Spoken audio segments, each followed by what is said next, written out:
Abolition then isn't absence. It's not a matter of merely erasing something that exists, prisons and criminalization, but rather it's presence. However, it's not just presence as in from scorched earth build something new. Rather, it means looking at what people already do in their lives in little ways and big, and think about how we make more of that. And that actually is what can lead to the obliteration, which is to say the abolition of criminalization and imprisonment as all-purpose solutions to social problems. From the very beginning of my work, it was very clear to me that turning to the criminal legal system simply was not going to help people survive. The people that I was working with, that I was organizing with, trying to figure out how to avoid rape, to not be assaulted by intimate partners, to not be sexually harassed, to not experience childhood sexual abuse, as we were trying to figure out how to do that work, alongside of us was a white, mainstream, feminist, anti-violence movement being built up in great part because of its reliance or advocacy around criminal legal intervention. So as women of color, Black women, Native women, Latinx women, as we were doing our work in community, the mainstream anti-violence movement in the US and indeed in this country, indeed around the world, was over and over again saying, it's a crime if you've experienced violence, and what should you do? Call the police. When I first think about abolitionism, I adopt the language that was used earlier on. I think about social justice and not criminal injustice. I also, in thinking about Inco's work, we work on deaths in all forms of state custody and detention. So it's beyond prison. It includes prisons, it includes immigration detention centres and mental health settings, anywhere where people... If prisons were obsolete, there would be no need for police to stop and frisk, harass, nor set up innocent people. If prisons were obsolete, there would be no more people of color striving for an education in college, rather than for rehabilitation in prison. If prisons were obsolete, there would be no need for an arbitrary and capricious parole board system that extends punishment far beyond what is necessary. If prisons were obsolete, taxpayers would be relieved of paying billions of dollars in taxes for an institutional system that does not work. If prisons were obsolete and more money was invested into education, job creation, and community-based programs for the youth, we wouldn't be having this conversation right now. Are prisons obsolete? Shall we continue asking, or shall we act, or are we obsolete? I'm Jenna Tasunian, and I come from Canada, and I'm here, I've been incarcerated for a couple of years there, wrongfully convicted. I came here independently. I'm not part of any organization. And this is part 2 of that. It's called Little Fishy. Hey, are you alright? You seem kind of sad. Have you got a lighter? Have you got a fag? I need some coffee. I need some white news. If you don't give me them, I'm going to put on the fright news. Oh my God, have you seen her? That one over there. She's on a visit. Let's give her a scare. Oh, I love that jumper. Boy, those jeans are nice. Give them me for a few rollies and I'll swap them for some spice. You look kind of lonely. You look kind of scared. Give me what you've got or I'll pull your frickin' hair. Don't go telling tales and don't you be a grass. You better keep stum or we'll beat your scrawny ass. Survival of the fittest, the most cunning on the yard. Hey, don't you go whinging because this is prison and life is hard. This one is called California Dreaming. I hear bare feet on the tiled floor, the soft whisper of the sliding door. I know who's there staring out to sea. I know by the footsteps, that person is me. I watch clouds in an azure sky. They float gracefully and effortlessly by. I wonder if they feel me looking at them. The waves are running up the shore, the endless cycle, where they've been before, coming high and running low. I wonder what they know. Does the night sky see its stars? When they look down, do they see our scars? All the wishes unfulfilled, all the dreams forgotten, and yet they shine like their promise was nothing. The summer spent all hot and sunny, the stolen kisses, sweet like honey, the days spent splashing in the waves, the golden thoughts of time gone past, the younger days that went too fast. So in my mind, I'm back there, looking out to sea. The sunset's the same, but what's changed is me. I am here on behalf of all my brothers and sisters that we're incarcerated, and one who's just been released about a month ago. birthday. Yeah. The hosting, the volunteers here have been bloody awesome. And Pat and I have been treated like a king and queen, ain't Pat? Yeah. But especially with the accommodation part, side of things, we just, oh man, the places we've stayed at, they've been just really kapai. Yeah. To be the first time, to a certain extent, where the organisers have brought people together that haven't left the place, possibly, that we can't look forward to something better happening. Well, going to prison basically destroyed my life. I can't get a job. My mental health is a lot worse than it used to be. It's made me feel quite hopeless about the future. I carry the scars of other people's scars, so your life is just not your own anymore. You're like in the public domain. You're owned by Sodexo, or I'm a success story from prison.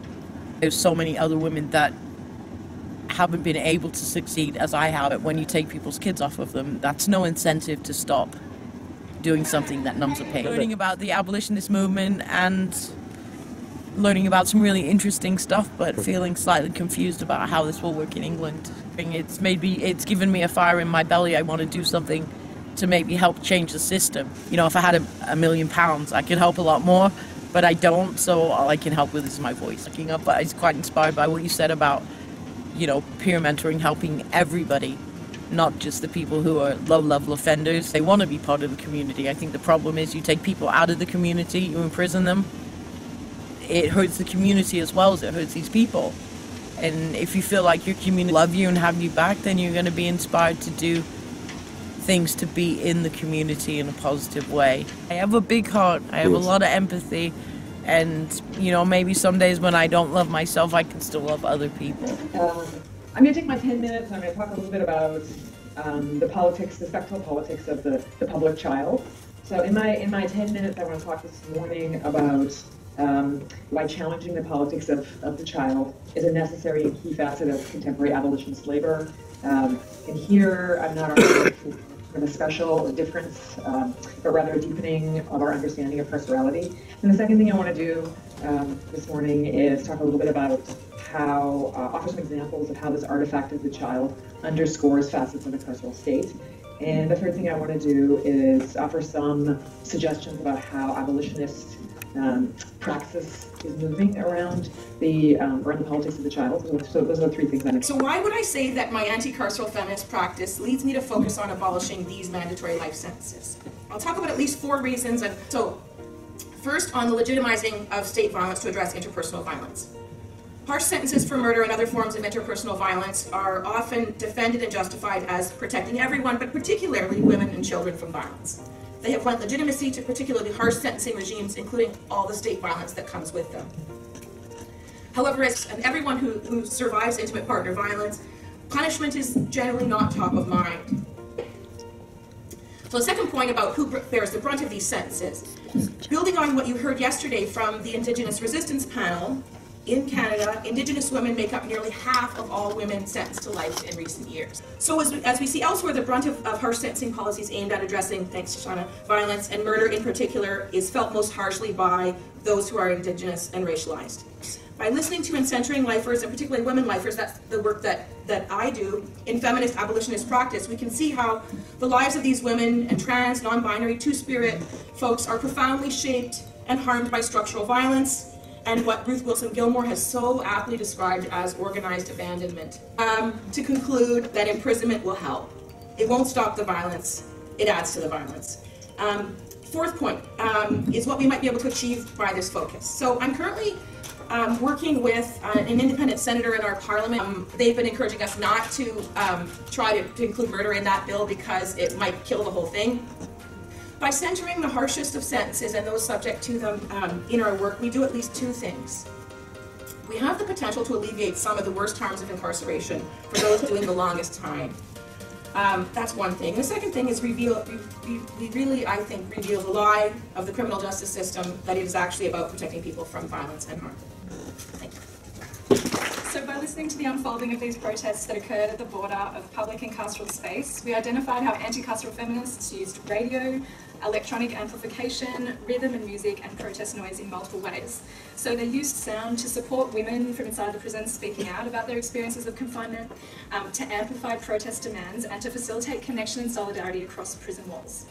Okay, so during the ringouts, for instance, radio was used to extend the reach of the protests over the airwaves, but also to facilitate and enhance collaborations between activists inside and outside the prison. Just a similar kind of perspective of that space and what it actually became with the establishment of the Save for Individual in its peak in 1993.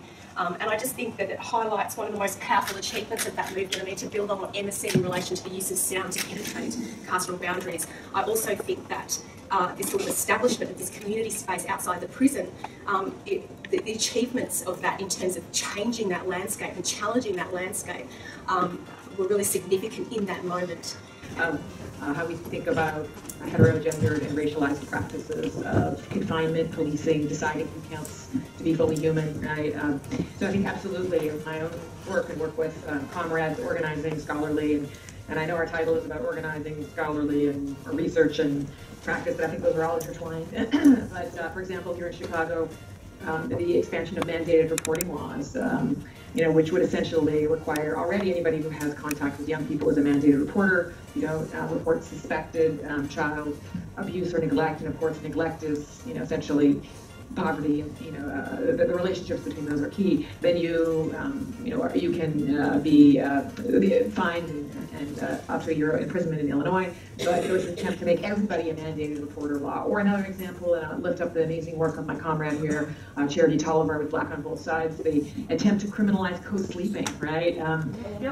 Which of course we know who's going to be targeted for criminalization and punishment, whose lives are under surveillance, whose parenting is going to be found as flawed, right, if actually co-sleeping is criminalized, right? So in Illinois, so I think that there's a lot of work around child and family services, and I think there are many folks like Dorothy Roberts here in the United States that are kind of have consistently tried and done important scholarly work to make those connections. But I think your point, merits a panel in and of itself. How do we think about the heterogendered racialized practices of child and family services? So prisoners' unionization has declined dramatically since the 1990s and the following decades, both in the United States and Europe. But in the last decade, as I said in the beginning, several prisoners' unions have been created. So in Germany, in Bulgaria, but also at the beginning of this very year, in January, there was a French union called PRP, that was created in France and still exists today.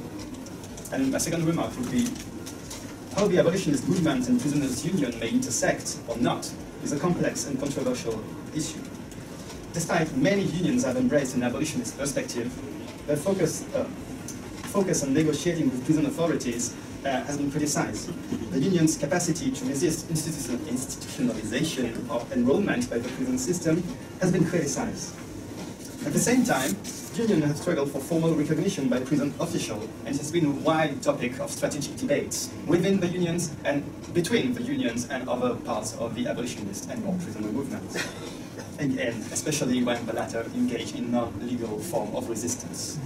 So, thank you everyone. So I'm working with the Lifers Liaison Group, which is basically we're a group of community activists that are based in Ottawa, Ontario, Canada. Yeah. And we travel 2 hours each month to meet with life sentence prisoners at Millhaven Maximum Security Institution in Bath, Ontario. Oh, wow. So Bob Gaucher, who was at the University of Ottawa, he's now retired, started a group called the Infinite Lifers Group, which started at Collins Bay Institution in Kingston, Ontario. And Claire DeLille, Dr. Claire DeLille, was actually part of that group, and she did her PhD with Bob. And then in 2009, with the help of InReach worker John Dunbar, they started the Millhaven Lifers Liaison Group. And he worked for Lifeline, right? So he had easy access to bring in community volunteers into the institution and start meeting with the inside lifers liaisons. I think the diversity of people and interesting to see the different approaches to things that are appropriate to different communities and different countries. Okay. Because the Australian situation is so different from, say, the American or the Canadian. Yes. In terms of their federal prisons and county jails, penitentiaries. Yes. That whole structure. Yes, and the young activists, they are inspiring. Yeah. It's great to see, particularly the young women. Yeah. The data is in front of our nose. 1 in 3 Americans have used an unlawful drug. 1 in 13 Americans are currently illegal criminal drug users. In the past 20 years, there have been more than 250 million arrests in the U.S. Consequently, the FBI has 77 million people in databases. In other words, 1 out of 3 U.S. adults. And all of that I just said is absolutely tiny, minuscule percentage of the transgressions that are committed compared to the majority of crimes in any calendar year in the broadly understudied and widely ignored white-collar crimes, environmental crimes, corporate crimes, state crimes, whose sum total under expression of a myriad individual crime acts, right? The cost of white-collar crime is so much more. Antitrust and trade violations are 60 times total the amount of all thefts. In its first and last study of the kind, they did one study in 1987, and what they found made them go, oh shit, we're never doing this study again? They're going to hang us all? Found that, what was the percentage? Found that two-thirds of corporations routinely violate the law. 2/3! Stop there. Right. So the distinction bad person, the distinction offender, the distinction criminal, in the sense that criminal justice logic sets it up. Because remember, this is what this is about. This is about saying criminal justice logic.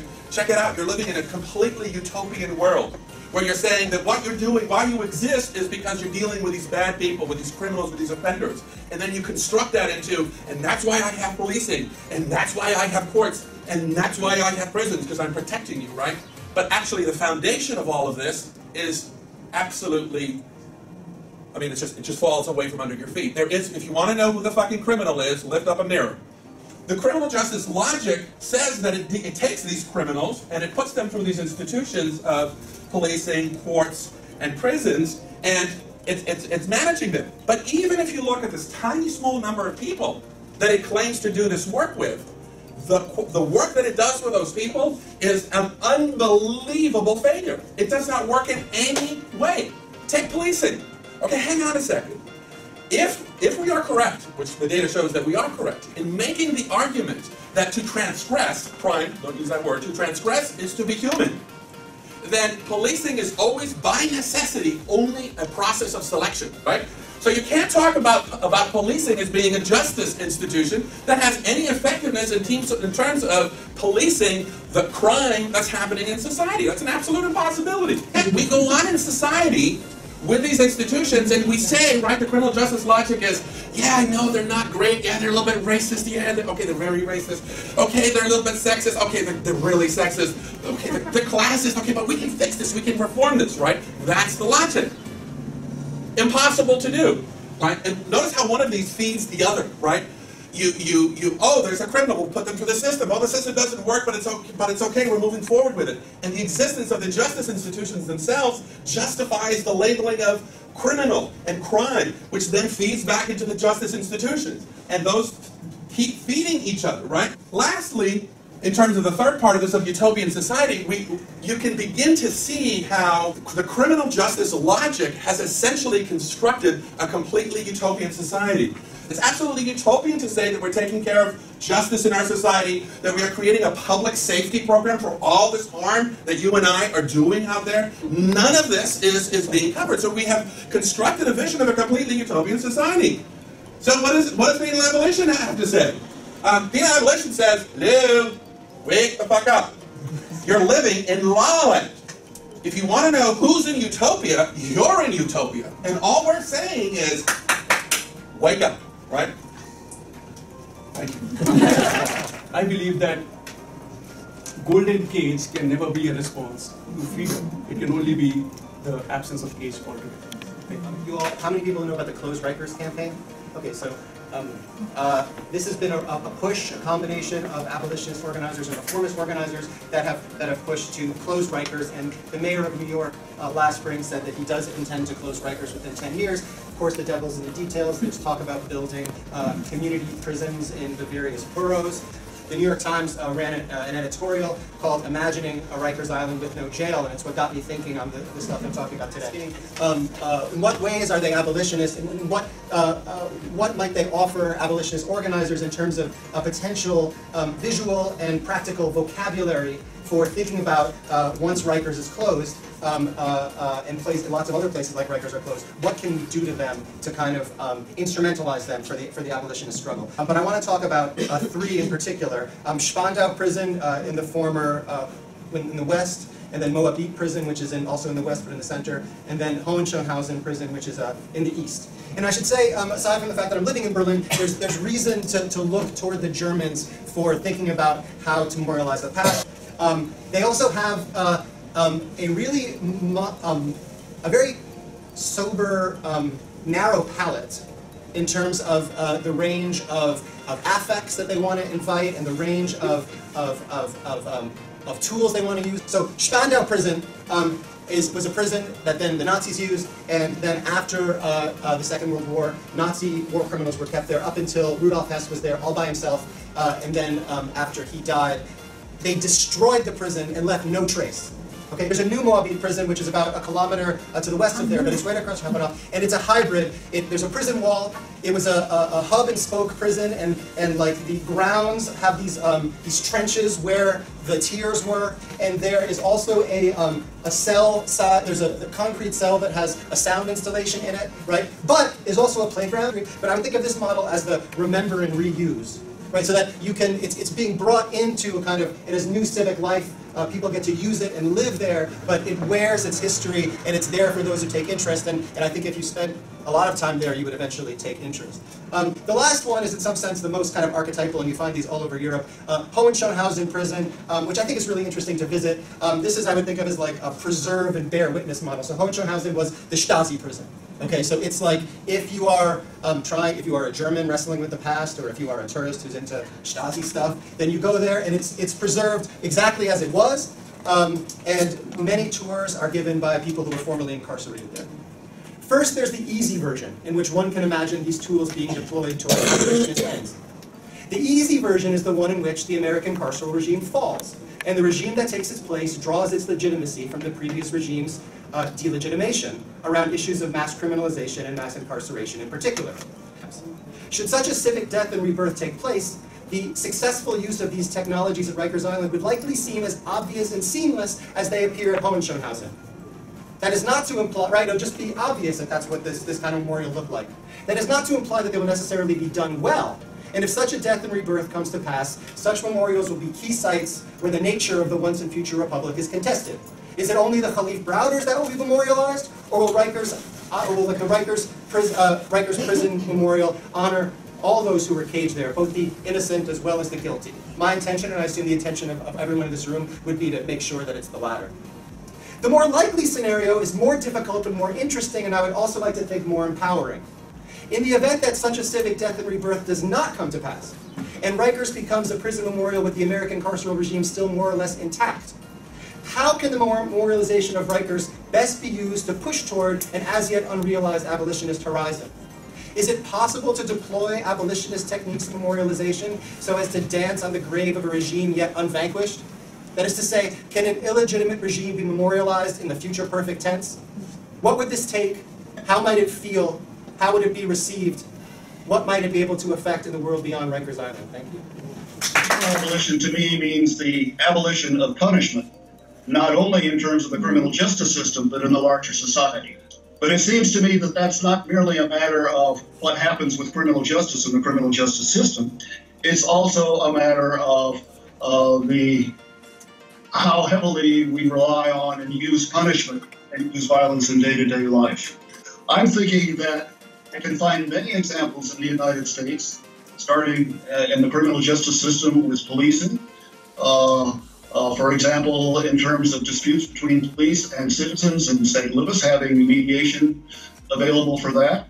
And you could look at what effectively you could probably call mediation throughout the criminal justice system, including in some places between prisoners and guards, as well as among people in a community and in schools and so forth. It's a question of, first of all, in a technological age, can we see that side of ourselves, the cooperative conflict resolving side of ourselves that we bring to bear in conflicts at various levels of society, from parent-child relationships, through schools, and through the criminal justice system.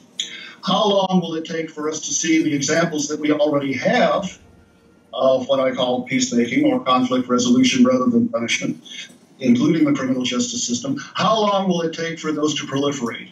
And for a society that has been overwhelmingly built on competition and on superior military power abroad, when it comes to pass that we, like Norway, can we, in a world that's mobile, where information passes much more quickly, can a society like the United States shift to the point where, as a whole, we become less punitive? We have that to look forward to. But it's a question in our daily lives of whether we see the need to punish people in order to handle conflict, or can we work out ways of resolving conflict, sort of as in vendor reconciliation and mediation. It helps to me to see that there is a part of our society in the United States that behaves non-punitively, to see that whole nations have managed to transform themselves, and to look to try to work and build on that side of ourselves that resolves conflicts, that resolves harm, tries to do it cooperatively rather than from the top down and punitively. Apparently people talked about bystander intervention, which every single worker who worked on the streets discussed, all reporting that other workers would consistently intervene on the streets if they were threatened by clients or by the public. So in terms of diversity, while NZPC began with a handful of relatively privileged Pākehā or New Zealand European workers working indoors in Wellington, they specifically decided that if they were to organise, they had to organise for all sectors. From the outset, there was a diverse board and leadership that included trans workers, male workers, street workers, Maori and Pacifica workers. New Zealand Prostitutes Collective provided sexual health testing support and advocacy and campaigned for decriminalisation.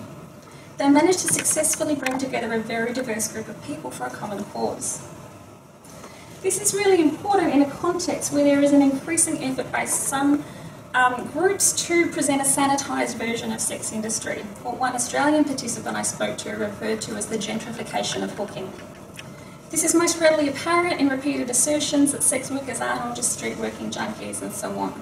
So while this statement is true, a range of people working in the industry, what's more problematic is this is framed as a source of pride, an indication of why sex work is real work, a reframing of sex work as not just legitimate work, but as necessarily empowering. But some workers are homeless, do street work and are drug addicts. Certainly to this day in the Auckland context, there is a serious methamphetamine problem among street sex workers. Can be done, yeah.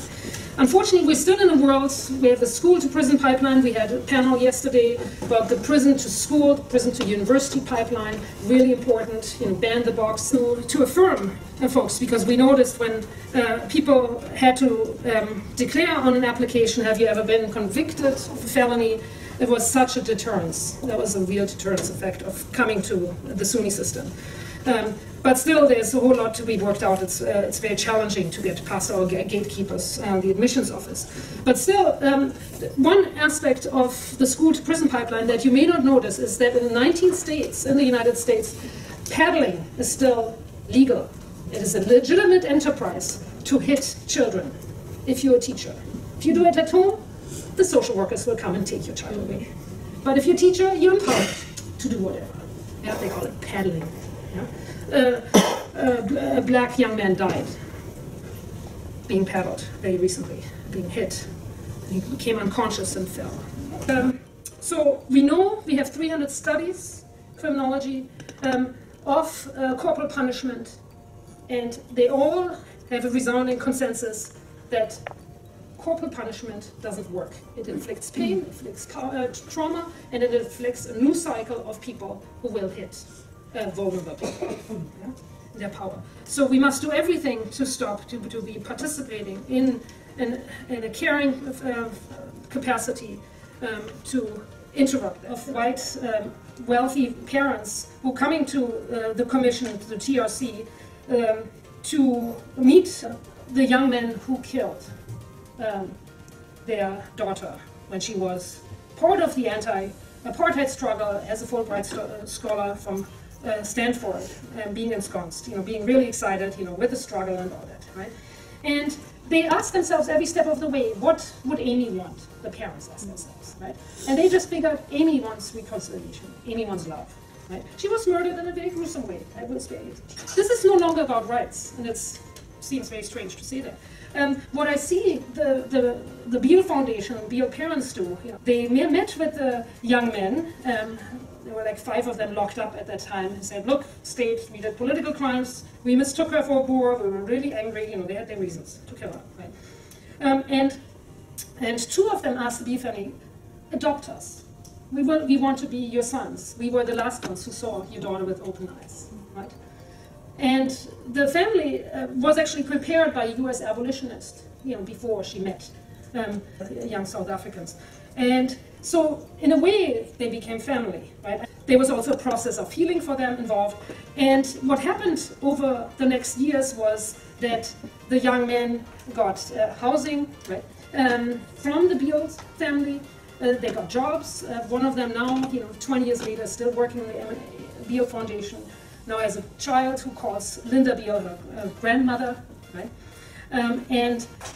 They really became friends in ways that seems very unimaginable from the outside, in a world that is ruled by contempt and hate, yeah? And not love in the sense of what Ubuntu ethics demands, if I may be normative here, is to see the interdependence of all life, that my humanity is only validated if you validate it. Yeah? It is not the Cartesian, I think, therefore I am. That's really crap. Yeah? There's no compassion involved there. It is this shared humanity, and this is the ethics I want to see globalized, and I want to see abolitionists like yourself really take on, so that we start having positive ideals to live with, yeah, and not just run in the negative. That we are. I mean, I'm down with insurrectionist justice, and tearing down the walls. And what is part of this Ubuntu ethic is to deal with this issue of shaming and public shaming. That's part of our punishment regime. Because the shame reaction to rejection is really harmful. It's self-harming in terms of what happens to your body physiologically. Try to remember what it was like when you were shamed as a little child. You will still remember that emotion because it was so awful. Yeah? And who picked you up afterwards? Who held your hand, right? Were you shamed in front of your classmates, or did the teacher do it? It matters if there's an authority person who does it or is complicit, right? Ubuntu is more than bystander intervention. It is really a call for undoing, the harm of shaming and public shaming. Thank you. I'm Baker from Long Bay Prison in Sydney, Australia. And it was written on behalf of a number of people there. We acknowledge the work of the International Conference on Penal Abolition over the past 36 years, confronting the state behaviors of punishment, mostly imprisoning its citizens in cages like animals. We accept responsibility for our actions and regret the pain we have caused to others. We individually and as a community wish to be part of the solutions to social problems. We want to be included in the necessary dialogue, learn and be encouraged rather than stereotyped and feared to justify the punishment industry. We want to be included in the political, economic, cultural, and social life of the general community and compensate for the damage we have caused. We want to be seen as human.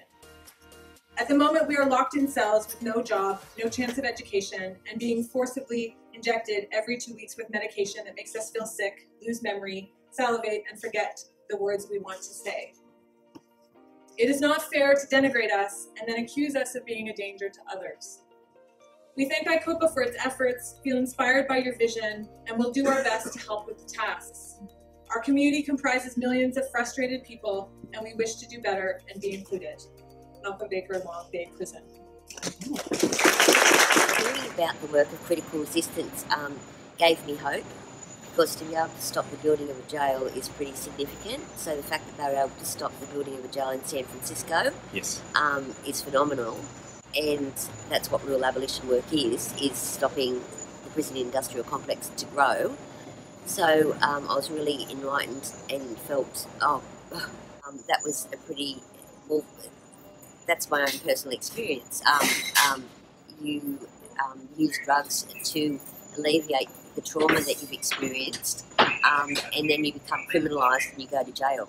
So it's a failure. The majority of women that do go to jail it is because of drug-related crime. It shows that the war on drugs is a complete failure, and it keeps the prison industrial complex thriving. Yes, no, I was proud to wear the Australian Prisoners Union T-shirt on 2 days of the conference, and how much feedback and response I got as a result about, and questions I got about, oh, what's that? We want to create a union, like how do you do that? And so referring those people to Justice Action and referring them to the website of Justice Action to learn more about the campaign of the Australian Prisoners Union was good. I feel good that there's so many people in so many areas of the world, in different countries, about the area and the issue of abolition. So that inspired me and that made me feel good. But I also found that there was a lack of consumer voices at the conference.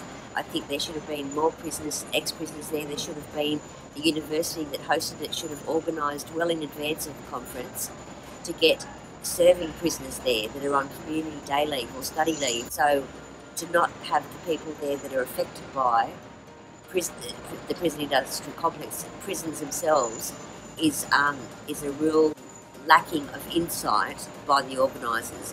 So that was a disappointment for me. But overall, I come away with feeling positive that there are so many people that are dedicated to this work.